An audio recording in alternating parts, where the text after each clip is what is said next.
All right. Thank you so much, Lori. Thanks everybody for joining us today to talk about marketing in Dynamics 365.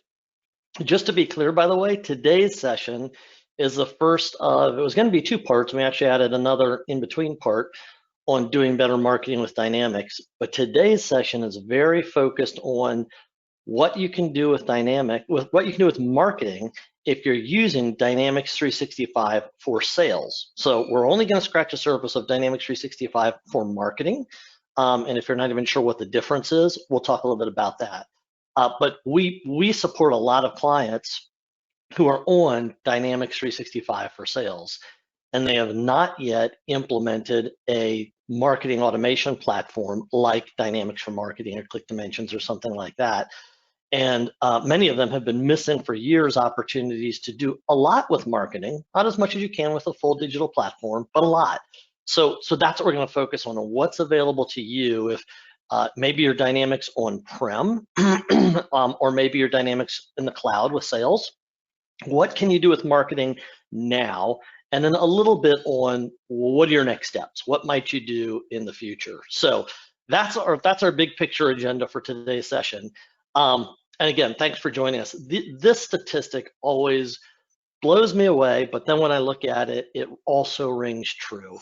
You guys can read it for yourself, but the idea here is if we can add process to marketing, we can make marketing way more effective. And yet marketers struggle with process. And I think part of that is because there are so many things marketers have to do. They're not like accounting where they have this very rigid, fixed set of inflexible processes that they occasionally need to tweak. They have this huge set of processes that constantly change and this huge diverse range of tools they can use to try to do those things. And so you'll talk to very few marketers, in my opinion, who would say, we have process and automation for 90, 95% of what we do. It's the good ones probably have it for 30 or 40% of what they do, and the excellent ones maybe a little bit more, and most of us are lower than that.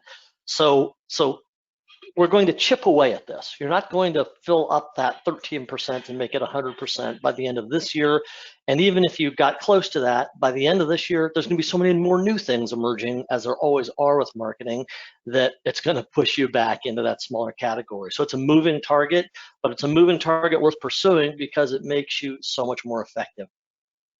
Quick introduction to me. Lori did such a nice job introducing me already. So my name is Jeff Abels. I've run a business that does Dynamics consulting, as well as the business side of consulting, things like journey mapping and content marketing planning, sales process design, those kinds of things, as well as the hands-on implementing the technologies that help people to connect better with their customers and with each other.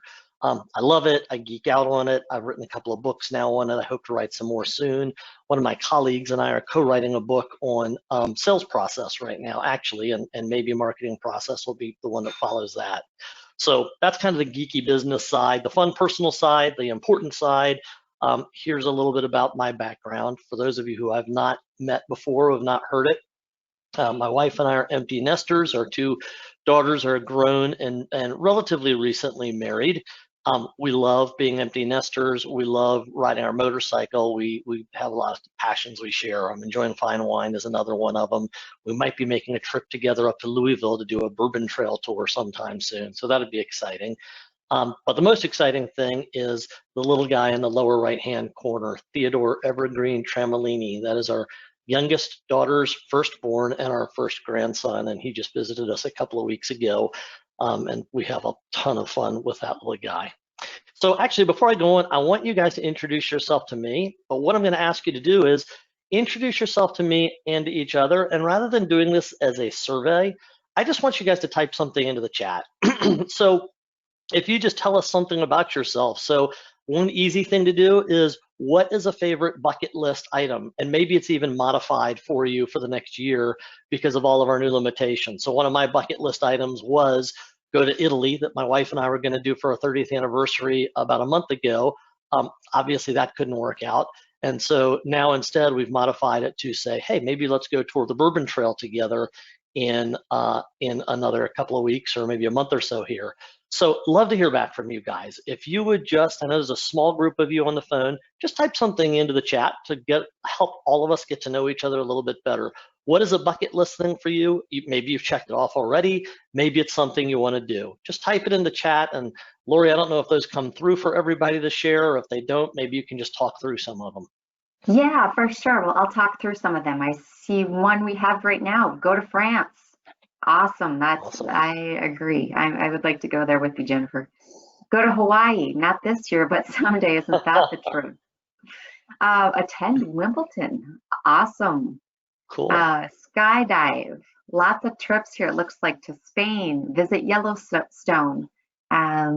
Change to visit Skype, UK based.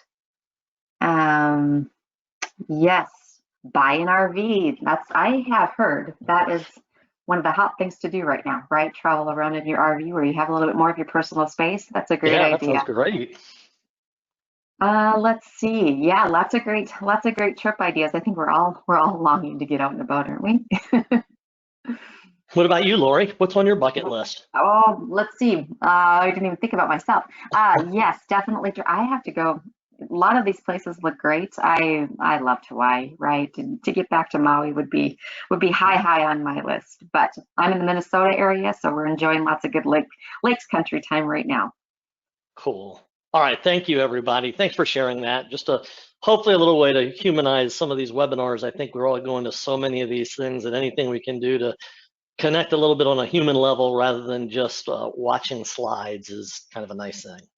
Okay, so let's jump into our content together here. So when you think about marketing and Dynamics 365, you may feel a little confused by what all is going on, right? So there's Microsoft Dynamics CRM, which isn't really a thing anymore, but I still use that because there are lots of other things that all kind of roll up under that. So Microsoft had that as their desktop, as their on-premise solution, and then along came the cloud. And as Microsoft started moving stuff to the cloud, CRM grew up to have a lot of, or Dynamics grew up to have a lot of different things going on with it. And then at the same time, you can still be on-premise, which is actually a little different than the cloud offerings. So in the cloud, when it comes to CRM, you have field service. Let me point this way. You have field service, you have sales, you have marketing, you have project service automation, and you have customer service. I think of all of those as really under this umbrella of customer relationship management. Now you have a few other things in here, operations and finance. I do not think of those as part of customer relationship management. Those are more like ERP, right? Your accounting type of system.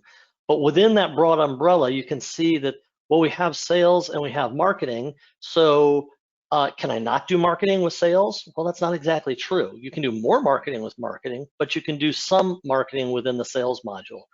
And what about over here? If you're on-premise, you have what's now called Microsoft Dynamics Customer Engagement, I believe is the official licensed name for it. Could have changed in the last 5 minutes, but last I checked, that's what it is. Confusing, right? So if I'm on-premise, are there different things I can do that are off-premise? So let me simplify it first and then give you a little more complexity for it. In my experience, in my view, Microsoft Dynamics 365 sales is really what the old CRM evolved to be. Now, as it went to the cloud, it started splitting apart a little bit, and they said, well, let's take some of the stuff that it does, for example, for customer service. Let's take that out of sales. Let's create a new customer service solution, but let's add a lot of other stuff to that to add value to it, while we're also beefing up sales a little bit. But they left some components of customer service in the core sales module also. The same type of thing happened with marketing, but in reality, they removed almost none of the old marketing functionality from Dynamics 365 for sales, but they did create a lot of new marketing functionality and wrapped it into marketing. So whether you're using Dynamics customer engagement on-premise or 365 sales in the cloud, all of the capabilities I'm going to talk to you about today are available to you now. If you want more marketing capabilities, you can look at Dynamics 365 for marketing. I'm not going to talk much about that today, but I'll come back to it at the very end of the session today. So here's a little more complexity to it. This table comes out of the licensing guide for Dynamics. I've kind of superimposed some different pages on it here to try to give you one quick view of everything. But the items with red bars on this page, red highlights, those are marketing related items that are also available in the sales module. And you can kind of see over here, we're looking at sales 365 sales professional or enterprise. So there are differences. If you look at the dots in some of these red things, at least one of them, like quick campaigns, is not in the professional version. You have to have the enterprise version. Now, truth be told, for all but the smallest clients, you're going to want 365 for sales enterprise, not professional. So I'm not going to worry about those differences much. If you looked at this whole chart, you would see a lot of other dots just under the marketing column that don't appear at all under the sales column. We are not going to talk about those dots today. We're just going to talk about the ones that are available to you, regardless of which version of Dynamics you have. Here's a list of them down this column, and that's going to kind of be my outline, not exactly in that sequence for today. So we'll walk through what are these things and even some use cases for what are some organizations doing with some of these things. So let's dive into that so you can walk away and understand, well, what can I do as a marketer with what we've got now? And then at the end, I'll talk a little bit about, well, what else is out there? What are your next steps once you start leveraging what's in here? What are the other apps out there for marketing? How might I prioritize those? And I'll set us up for some follow-up webinars on those topics. So I want to challenge you with this kind of thinking. When most of us approach a solution like this, particularly as marketers, we approach it as, I have something I need to do. How can I get that to happen inside of CRM? If you do not have a full marketing automation platform, so like Click Dimensions or Dynamics 365 for Sales or HubSpot or Marketo, then that question is probably going to really frustrate you, because probably 80 to 95% of the time, you're going to walk away saying, I really can't do what I want to do with CRM right now. But if you approach it a little differently, and candidly, I don't like approaching it this way, but I think it's an appropriate way to get started. And that is, well, what is there that I can do with CRM right now to add value to my job as a marketer, and probably part of your responsibility of generating better brand awareness, generating better leads, integrating with your sales department, those kinds of things. What is it that's out there for me to do now? So typically I'd say, let's understand what you want to do and let's figure out how to get that done. But my approach today is instead going to be, let's look at some things you can do. And that's not going to be everything you want to do, but let's look at how you can start getting value out of CRM as you have it now, and build a foundation to maybe do even more. And I tell you, I am shocked at how many organizations we work with who have CRM sitting there. It's being used as a sales and sometimes as a customer service platform, but they're saying, well, we do marketing with these other tool set over here, and we're not going to look at doing anything as marketers inside of CRM until we can buy some kind of integrated marketing platform that works alongside it. And it's fine to have that as a long-term goal, but what I can tell you is if that's your position, you are probably missing significant upside opportunities to do a lot of good with what's available in Dynamics to you today. So that's why I want to do the presentation. Okay, so the first thing, simple. You can manage activities inside of Dynamics. So you may think, okay, well, I know that, but that's really something that our sales team does. Why would I manage activities in the marketing department? A couple of use cases here. So for one thing, you can schedule follow-up activities for your sales team. So example, you load some new leads into CRM because you helped to do a trade show booth and you got those leads and now you want to put them inside of CRM. Well, instead of just putting them in CRM, you can actually automatically create a follow-up phone call or activity or something like that to make sure sales follows up with either all of those leads, or you can even prioritize them, marketing qualify them. We'll talk about that in a minute, and have them follow up just on the ones that are relevant to them. And you can use Workflow or Power Automate to do that better. If those terms are a little overwhelming for you, we can cover those at another time, or you can ask about them. I don't want to make this a very deep technical session. You can also use those activities to partner with your sales team to do marketing follow-up. So a use case for that, very specifically, and that's what the screenshot is kind of all about, a distribution company that we work with, they have a lot of sales coming in through, of course, field sales and inside sales and those kinds of things. But their physical catalog is actually a really important part of lead generation for them still. And their sales team manually distributes it. They do some mailings to get it out there. But they regularly have people, when they call them as inside sales or call on them as field sales, say, I didn't get your catalog. I don't remember it. And maybe their administrator threw it away, or their partner got it, or whatever it was in these dental practices they work for. So what we're doing was, inside sales, every time they called someone and said, I don't have the catalog, they would go, okay, they'd write something down on a Post-it, and either right away or at the end of the day, they then go grab the catalog, stuff them into mailers, manually write the label that goes on the thing, postage it, off it goes in mail. It was a huge time sink for inside sales, and sometimes it got delayed many, many days. So working with their marketing department, they automated it, where they just said, okay, look, in CRM, I'm now going to create a new activity. The type of activity is going to be a letter. And when I create it, I'm going to regard it to a campaign. And in their case, they just said, if you want to look for campaigns that marketing is partnering with you on, look for MKTG. That signals us that there's something for us to do.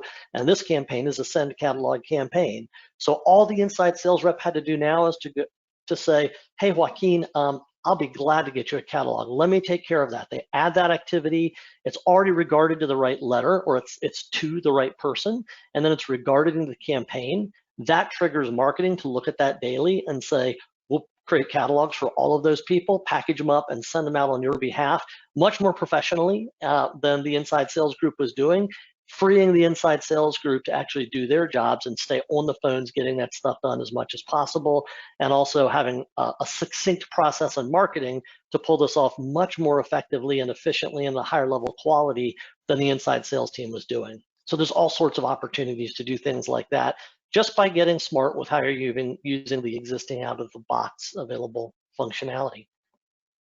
By the way, marketing can also track their own tasks and to-do lists inside of CRM too, and I'll come back to that in a couple of slides.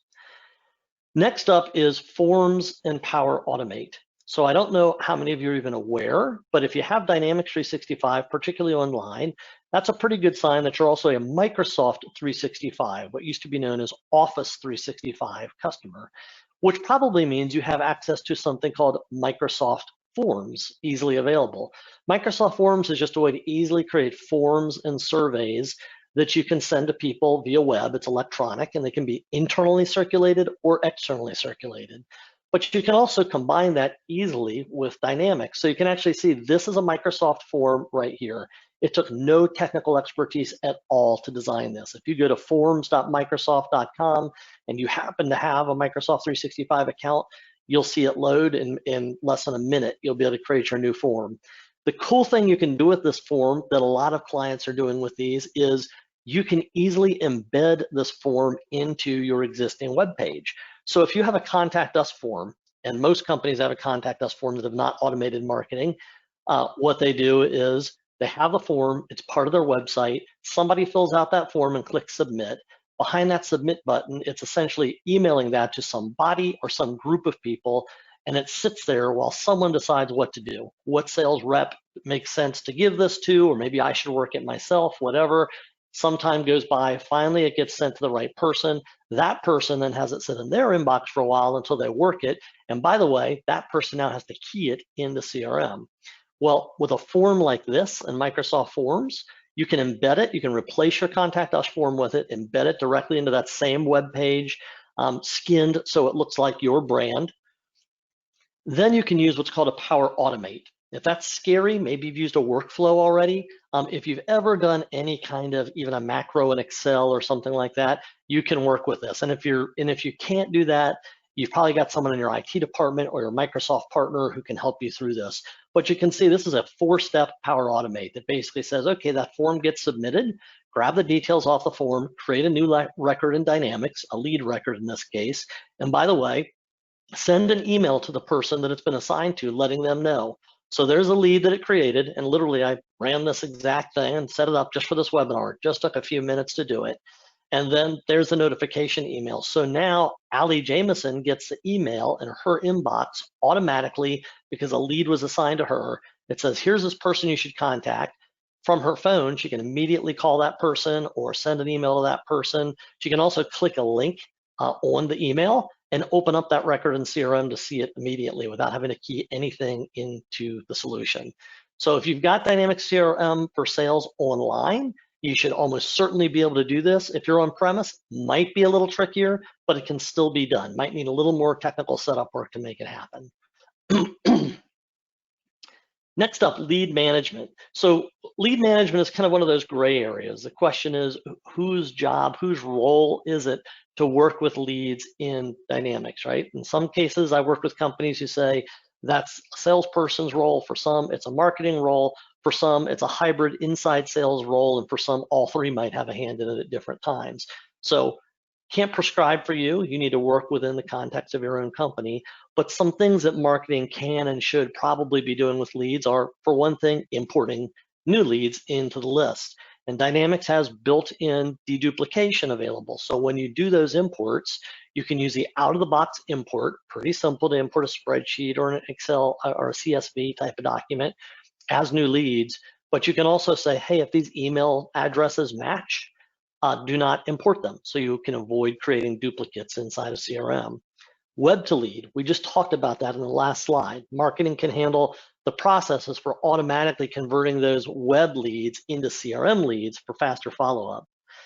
In my view, marketing should absolutely own lead source effectiveness tracking, because that's a big part of marketing's job. If you're in a marketing department that needs to support a sales department, then you are probably a really important part of generating new leads for them. So you should have processes in place to say, I want to make sure every lead has a lead source.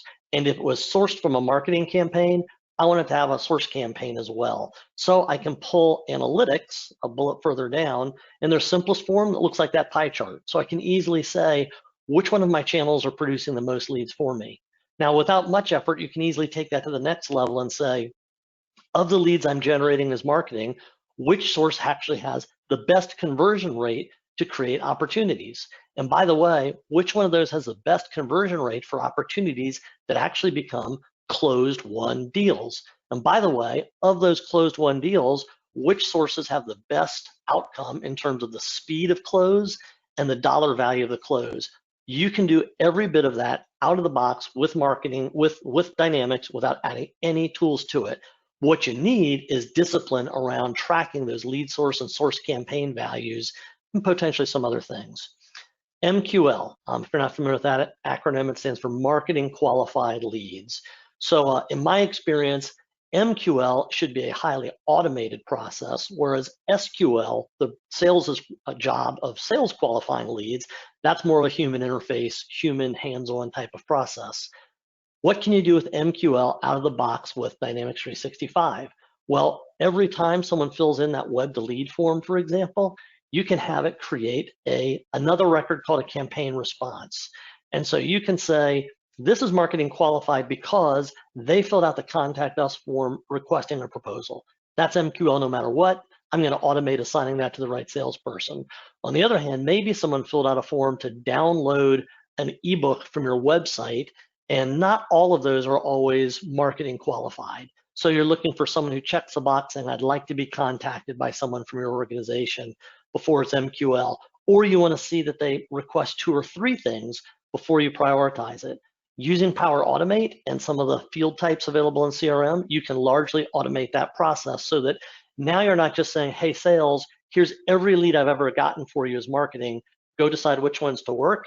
Instead, you're saying, I'm not even going to show you some of these because we know they're very unlikely to convert. I'm going to give you the best to work first. And if you say, I've got more time, I need more, great, we'll dip deeper into the barrel to get you other ones. But I'm going to continue nurturing them until they raise their hand and ask for a contact from you, unless you tell me you need more leads.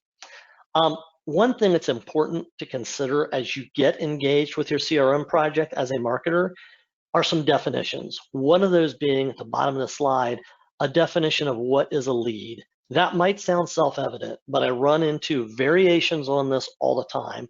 Let me give you 3 quick examples. Some people say a lead is something that's created every time someone submits a web form.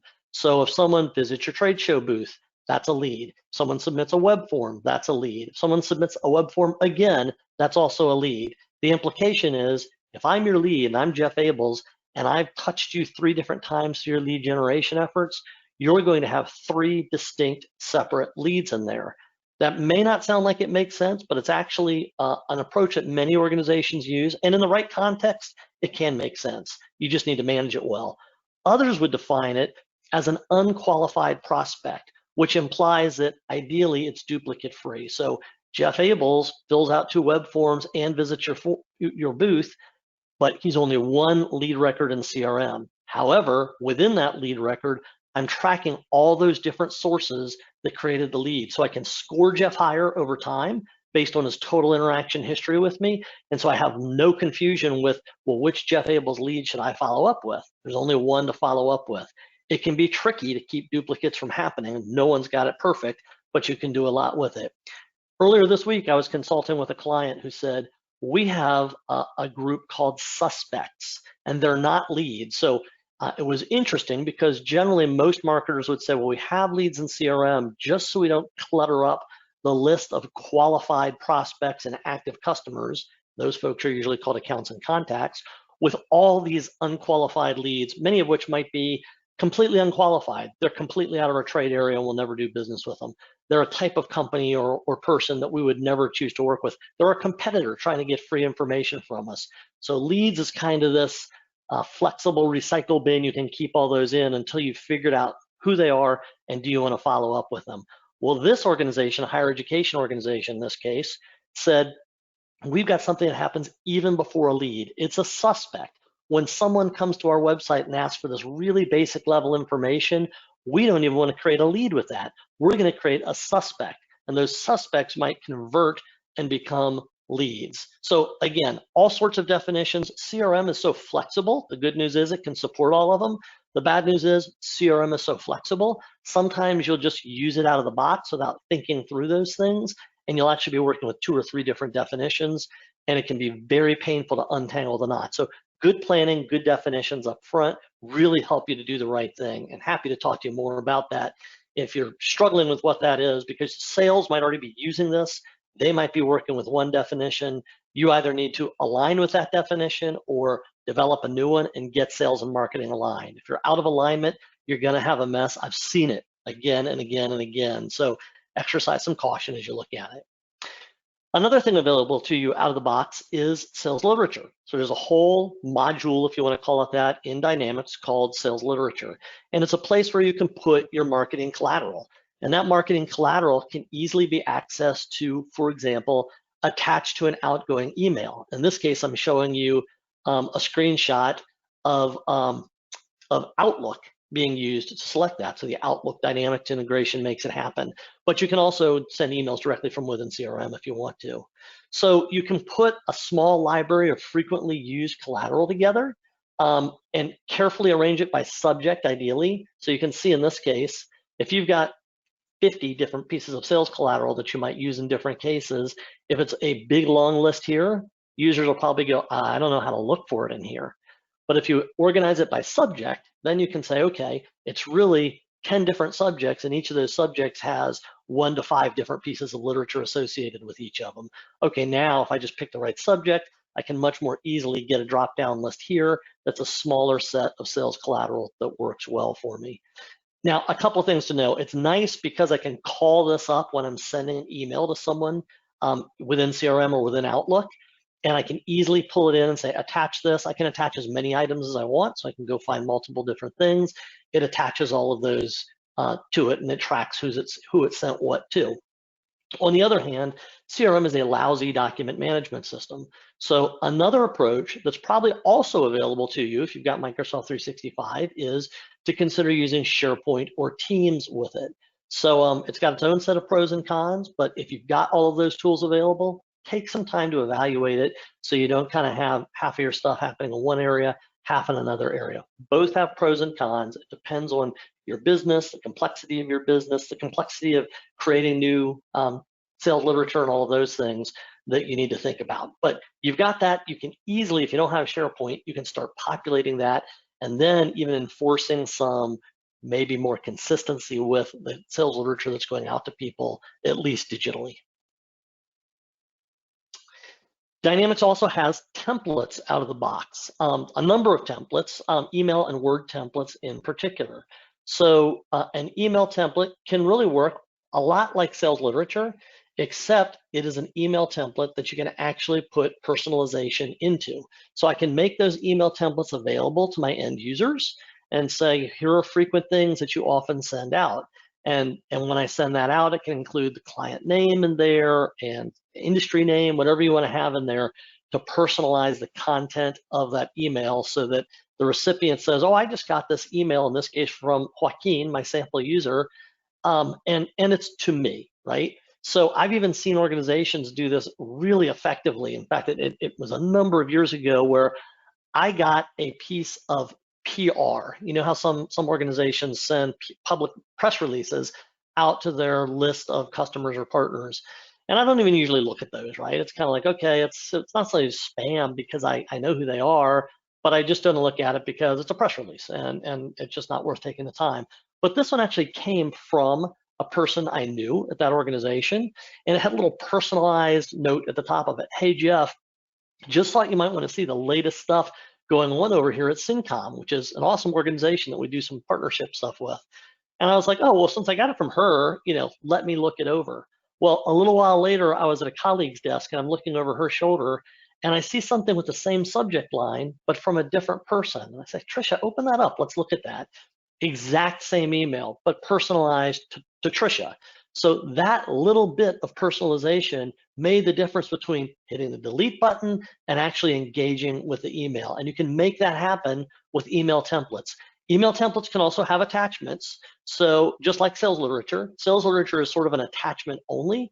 Email templates in CRM can include attachments. Those attachments are static, so I can't have a customized Word document that mail merges in information into that Word document that's auto attached to the email, but I can have essentially sales literature and PDFs and stuff like that that are in the template. I can also, as a user, go pick a template and then go over and pick some sales literature to add to that outbound email, and I can edit the outbound email before it goes out. So it's sort of a help as a user. Now, on the other extent, part of this, Word templates are also available to you. So you can mail merge information directly out of CRM into a Word template and then have a personalized Word document go to somebody. So that's available directly out of the box. You can open it from the records. You can actually see here on this illustration, this is a drop down that was pulled from the account entity. So I hit the ... at the menu ribbon at the top. I go down to Word templates, and here is a simple one, our mutual NDA, non-disclosure agreement. That's one that in a lot of businesses, you're sending that out all the time. And you don't want to have to go find the document, open the document, and go back and forth between the CRM account and the document to personalize it and then save it and then send it. What you want to do is just go to the account, click mutual NDA, up pops a Word document with all the client's information already merged into it. I can make changes if I need to, or I can actually just go straight to the document and say share, and I can even say share as a PDF, so it's not editable. Off it goes to the client. We use these ourselves all the time, huge time saver for simple things like that. And you guys as marketers can control it. Maybe NDA isn't necessarily a marketing surface, but even so, marketing can be the center of expertise that helps get all communications out there. In that case, you might partner with the legal department. So quick campaigns. So quick campaigns are like a mini campaign. I'm going to talk about campaigns last because they're kind of the biggest, most complex thing.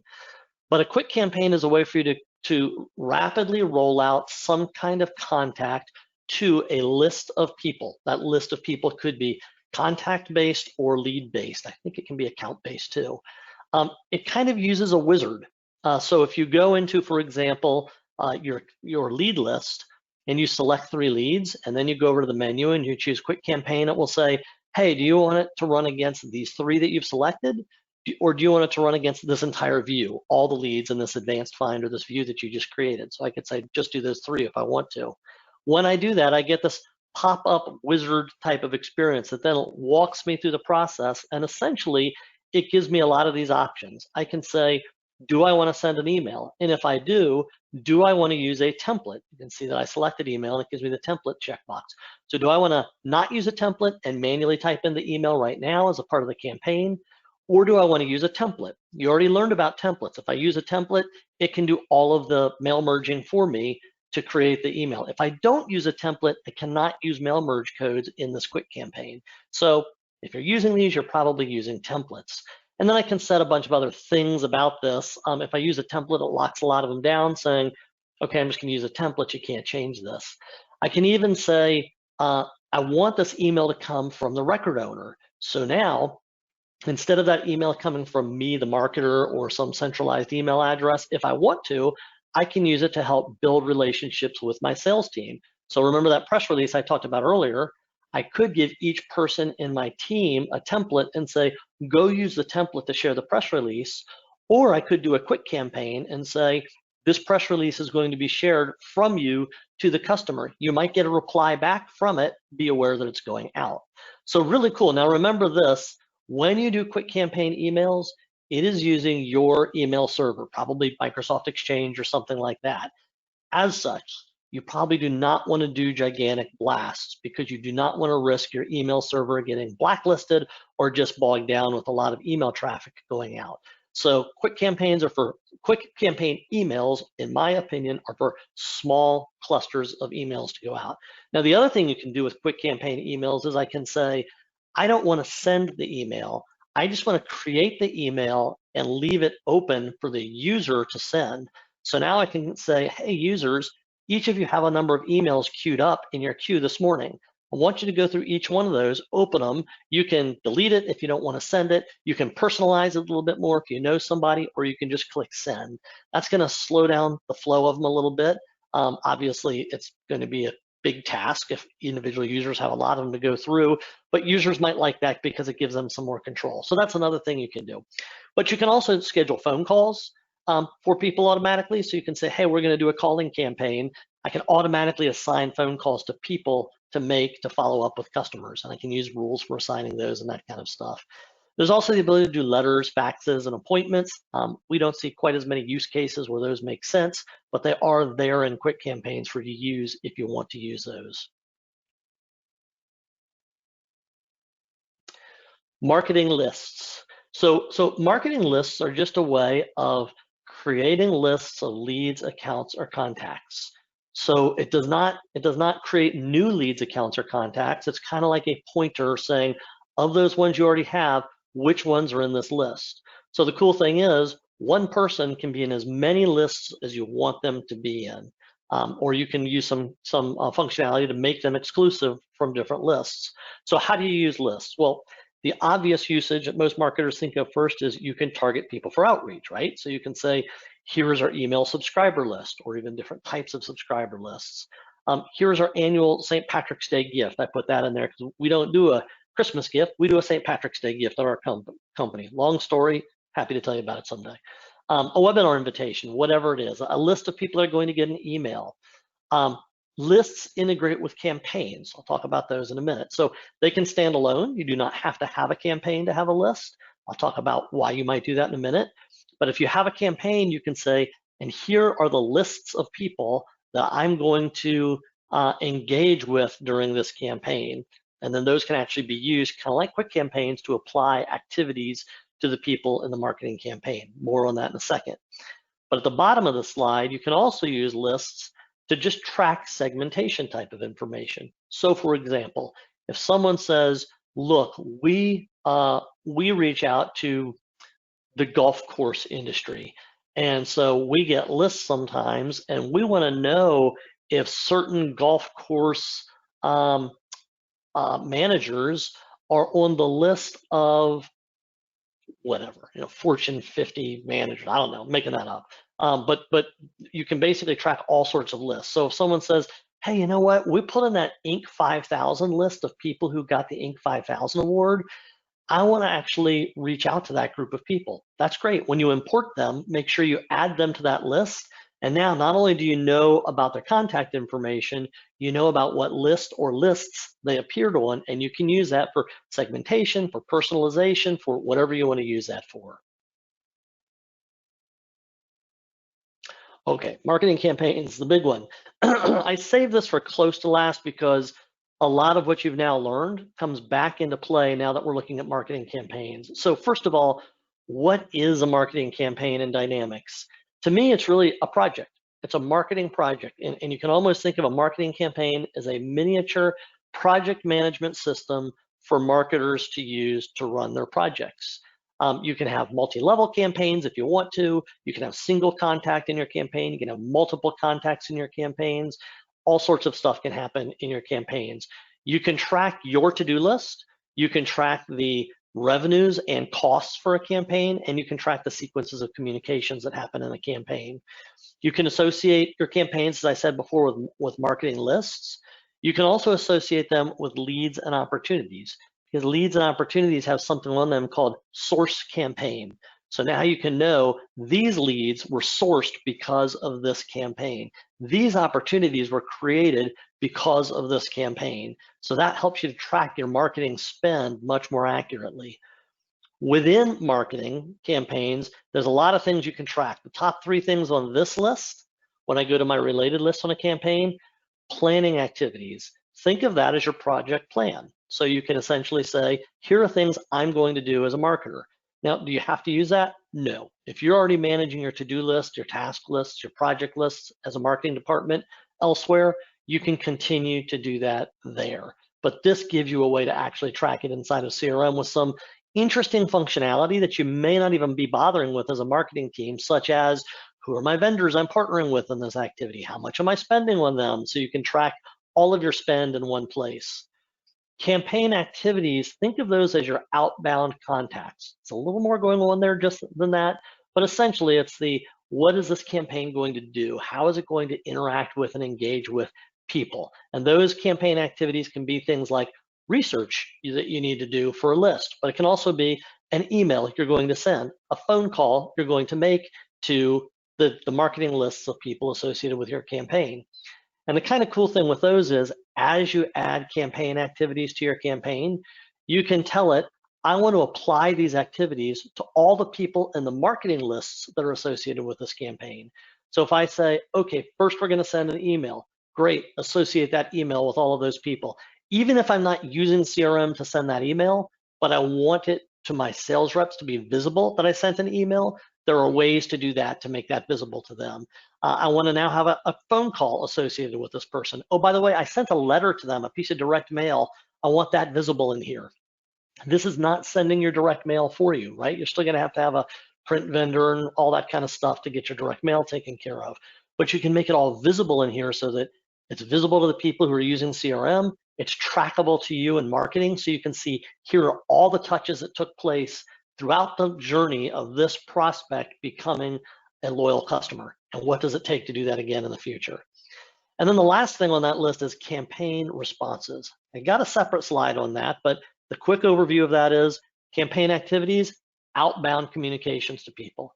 Campaign responses, inbound responses coming from people. You can define that however you want. A response might be someone visited your booth, and so when you imported that booth visit list, those got imported as campaign responses. Somebody filled out a web form. That's a campaign response. You could even say someone replied to an email I sent. If you want to do that, that can be a campaign response.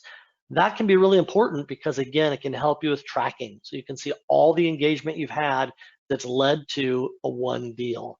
Now, one thing to note for those of you who are using Dynamics 365 for sales, you will not see campaigns in the Dynamics app called Sales Hub.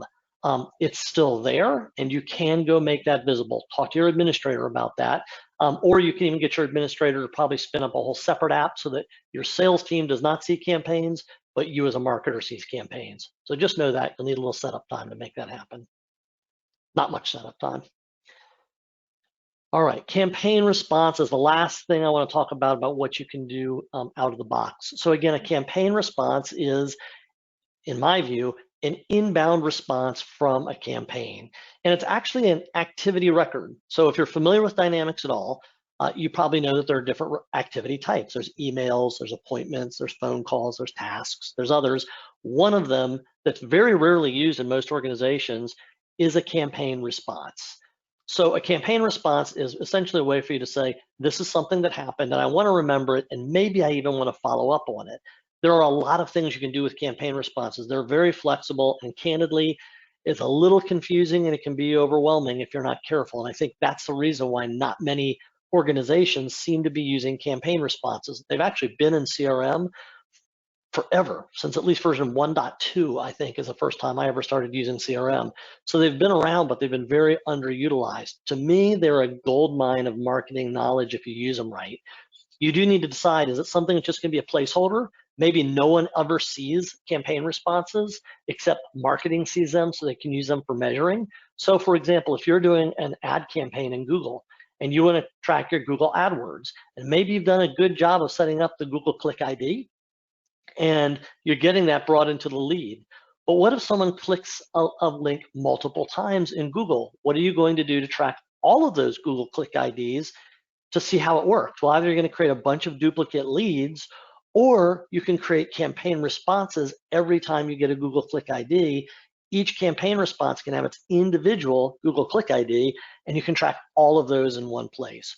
Or what are you going to do if you say my lead source was this event where I first ran into somebody, but you know what? They didn't convert into an opportunity until they downloaded something from our website, which triggered a salesperson to follow up with them. Well, now I've got my lead source and my source campaign, which should be literally the source of that lead, not the thing that created the opportunity. But I also want to track this other thing that converted it. How do you track that? The campaign response is a great way to track that. Now, there's other functionality in there too. So you could say it's invisible. Marketing just uses it for tracking, but you might also use it for marketing qualification or inside sales qualification. So you have functionality in a campaign response, and you can see it here. Once I save this the first time, the whole menu builds out. I've got a convert button here, and I can say, okay, I want to convert this. Do I want to create a lead? There's no lead for it. It's just a campaign response. And when I do that, it's going to fill in the lead with all the information. Do I want to connect it to an existing lead? Hey, I already got this lead. This is a fourth campaign response from it, but I want to just go ahead and connect this to that existing lead, close out the response. Or do I want to go ahead and convert it directly into a quote, an order, or an opportunity to assign it to somebody else? Or do I just want to close this out as I've dealt with it, it's not qualified, and I'm done? Now, you do not need to do any of that stuff. You can have campaigns just set up where they're not showing up in anybody's views, and you use them for tracking only. But they can also be an interactive activity type that helps you with your sales and marketing processes. One thing I do not recommend for this is giving your outside or field salespeople visibility into campaign responses. It tends to be an overwhelming amount of detail. In fact, I don't even like to give those folks access to leads in many cases. Inside sales, who tend to spend a lot more time at their desks and a lot more technically proficient, they tend to be able to engage with these a little more effectively as long as you've documented the process well. And one other thing that I forgot to mention on the last slide, and that was a use case for campaigns that's a natural one. So this came up many years ago, but a head of marketing who was engaged with an organization that we were already working with doing sales and customer care things for, happened to attend one meeting and said, you know, I've got this problem, and I'm waiting until I can get a marketing solution to solve it. Well, what's the problem? Well, the problem is my executive comes into my office every year and says, hey, we spent this many millions of dollars on events last year, and you know, I want to know which ones worked and which ones didn't, so I can prioritize these for the future. And I don't really have anything other than kind of the hearsay word of mouth from the sales team. And even if I know an event didn't work well last year, a rep who likes that event, maybe it's a boondoggle for them, or maybe there's one really important customer that goes to that executive and says, no, that's really important for me. And I can't argue with them. I have no data points to do that with. So I got to wait until I have a marketing solution to do that. You can do that 100% inside of Dynamics. Every event anyone goes to, get the leads imported into CRM, assign all of those leads to a marketing campaign for each individual event, not lead source field, but to a source campaign field for every event. If there's someone you've already met, then go ahead and put them on as a campaign response or on a marketing list so you can track that they were in this event too. Now, all you need to do at the end of the year, and by the way, as you do that, you also track the opportunities associated with it. Now, at the end of the year, you can say, this is all the events we went to. Here's the number of people we met at each one of those events. Here's the total value of those organizations in terms of revenue produced for the company. That's an important number because you may not always track an absolute opportunity conversion because of an event. But if you're reconnecting with clients who are spending millions and millions of dollars with you every year at the event, not a bad idea to have that. And by the way, here's the opportunities that were created as a result of those events, and here's the actual revenue created as a result of those opportunities. You can look at all those metrics across every event and make an intelligent decision around which ones are we going to go to and which ones are we not going to go to. Now, marketing needs to own a lot of that process and get some buy-in from sales to do some of that as well for it to work, but it's not that difficult. A lot more difficult is to get things like sales keeping their activity lists up to date. That's a totally different matter, not related to this. So one quick case study on how you can do some stuff out of the box with Dynamics. Okay, we're down to just a few minutes left, which is perfect. I've got just a couple things to come back to here. So remember, I started with the question, well, what does marketing need is a wrong question. Now I want to go back to that and say, so what do you do when you need to go beyond what's in the box? Because if you work with what's in the box, you're going to run into a lot of limits. I haven't talked about those limits, but you probably picked up on some of them, maybe run into some of them on your own. So let's keep this really high level at first. 4 things that you need to do is you're trying to connect with customers and you're trying to connect with other people in your organization as a marketer. You need to be able to listen to your customer better, right? Well, how are they transacting with me? What are their interactions with me? What are their demographics or what are their firmographics? What's the data I need to capture about them? Then, now that I've listened, now that I've gathered data, how do I actually understand? What does that stuff mean? So I need the analytical capabilities to look at all of that and say, I'm going to score them. I'm going to do reports. I'm going to do dashboards. I'm going to find people I can connect with to create better relationships. And then I'm going to actually take the action. I'm going to create the connection. And that's where you need process automation tools like campaign automation to get your content marketing out there and those kinds of things. Once you've gone through that and you've taken the action, what you need to do is you need to know what your results are, because you can't improve if you don't know what your results are. So you need to set your goals and your KPIs, squags, totally separate topic we can talk about some other time. What activities have taken place? What has sales done on their part of things? Which one of these converted as an MQL, which converted as SQL, which converted into actual closed won activity? And I can feed that all the way back through my closed loop learning process and say, how can I do it better next time? So 4 things to do.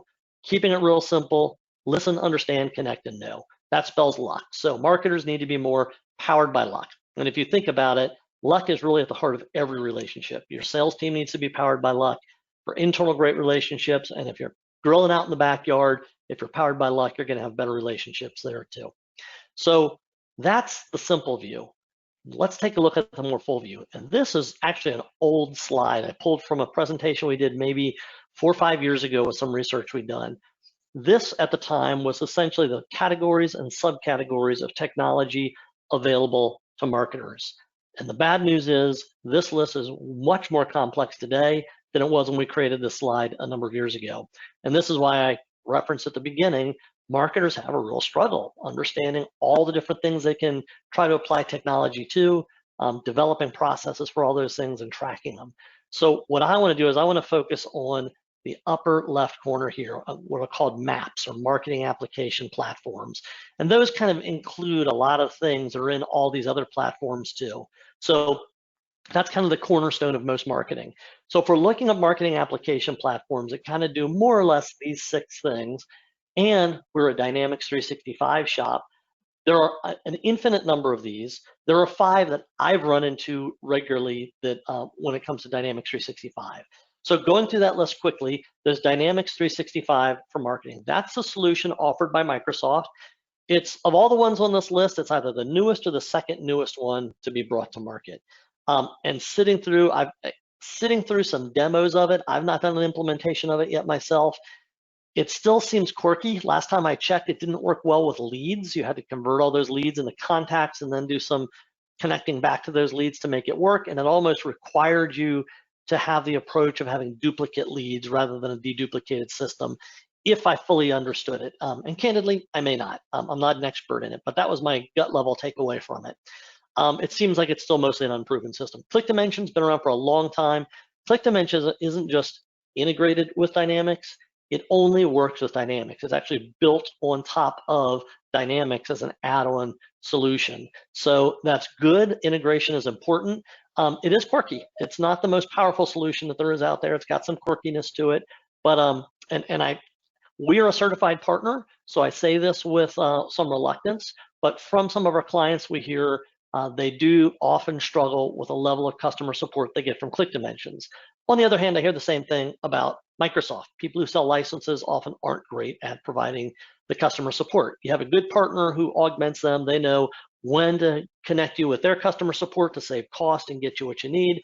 And then they know when to reconnect with you when you're not going to be able to get what you need out of their customer support. Mfluence, kind of a newcomer. I've heard about it for many years. We've actually just started working with a client who used to be on ClickDimensions and converted to Mfluence, and they seem very happy with Mfluence. Marketo, been around for quite a while. It's a pretty functional tool. Integrates partially, I wouldn't say fully or as well as you'd ideally like, with Dynamics, but it's got very strong functionality. HubSpot, to me, HubSpot is probably the best of breed marketing application platform out there. It is very good, very stable, very strong, supported very well. Lots of great stuff going on with HubSpot. However, it was really built as a standalone platform and secondarily to integrate with Salesforce.com. We do have some clients who've integrated it with Microsoft and they're fairly happy with it. On the other hand, we have several clients who converted from HubSpot to ClickDimensions.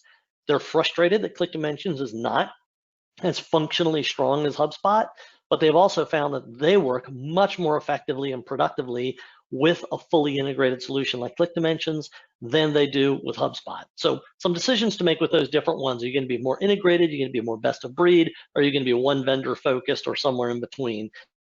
What I would say is if you're not integrating what you're doing with your MAP, with your CRM, you're ultimately going to wind up really, really, really frustrated.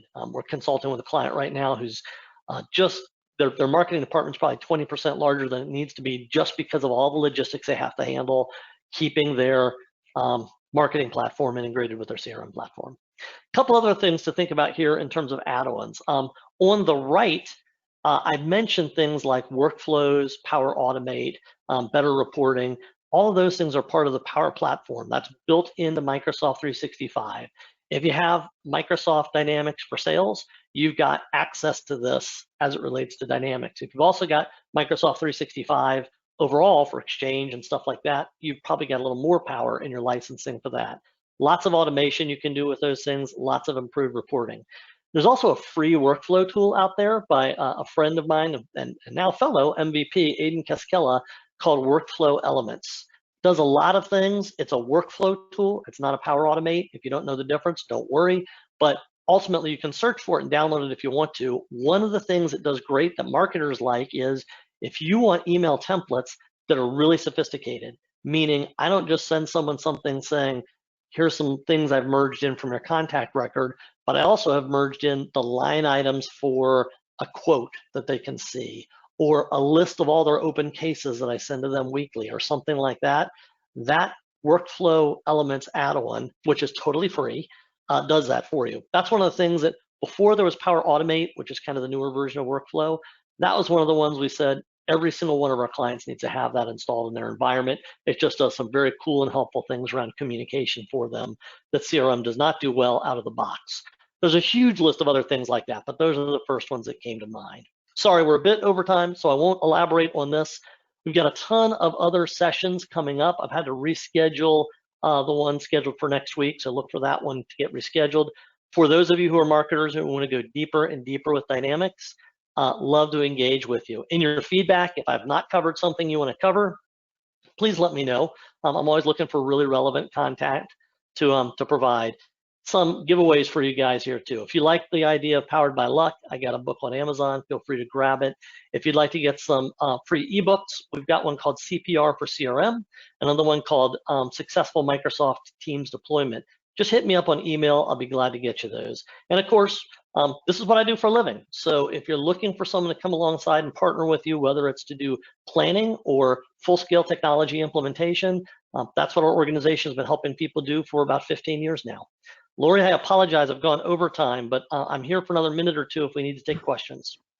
All right, thanks so much, Jeff. Great. And yes, if anybody has follow-up questions, feel free to reach out to Jeff. He's got lots of ways to get a hold of him on his contact on the screen here. I don't see any questions at this time, Jeff, so I think we'll go ahead and wrap. No worries on the time over. Good information. Okay, as we everybody, and close, thank you, you will Lori. yeah, for sure. As we close down here, you will receive a quick survey from GoToWebinar. So I appreciate you taking a couple moments to fill that out, give us some feedback as the user group community and also as a presenter. Also, if you have any upcoming topics that you'd like to see, there's a comments area in that survey. Take a moment to jot that down as well, and we'll look to get a webinar scheduled for the content you're looking for as well. All right, Jeff, definitely thank you again. Look forward, as always, to having you back here real soon. And appreciate you being here today. Have a great weekend. Yes, thanks all for being here. Take care. Bye-bye.